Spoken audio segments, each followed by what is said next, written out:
The Book of Numbers, chapter 30, verse 1 to 16. And Moses spake unto the heads of the tribes concerning the children of Israel, saying, This is the thing which the Lord hath commanded. If a man vow a vow unto the Lord, or swear an oath to bind his soul with a bond, he shall not break his word, he shall do according to all that proceedeth out of his mouth. If a woman also vow a vow unto the Lord, and bind herself by a bond, being in her father's house in her youth, and her father hear her vow, and her bond wherewith she hath bound her soul, and her father shall hold his peace at her, then all her vows shall stand, and every bond wherewith she hath bound her soul shall stand. But if her father disallow her in the day that he heareth, not any of her vows, or of her bonds wherewith she hath bound her soul, shall stand, and the Lord shall forgive her, because her father disallowed her. And if she had at all an husband, when she vowed, or uttered aught out of her lips, wherewith she bound her soul, and her husband heard it, and held his peace at her in the day that he heard it, then her vows shall stand, and her bonds wherewith she bound her soul shall stand.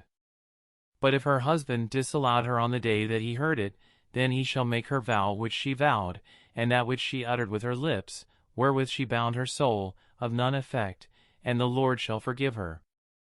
But every vow of a widow, and of her that is divorced, wherewith they have bound their souls, shall stand against her.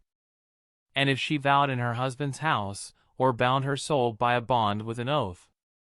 and her husband heard it, and held his peace at her, and disallowed her not, then all her vows shall stand, and every bond wherewith she bound her soul shall stand. But if her husband hath utterly made them void on the day he heard them, then whatsoever proceeded out of her lips concerning her vows, or concerning the bond of her soul, shall not stand, her husband hath made them void, and the Lord shall forgive her.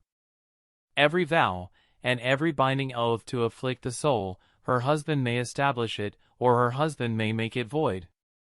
But if her husband altogether hold his peace at her from day to day, then he establisheth all her vows, or all her bonds, which are upon her, he confirmeth them, because he held his peace at her in the day that he heard them. But if he shall any ways make them void after that he hath heard them, then he shall bear her iniquity.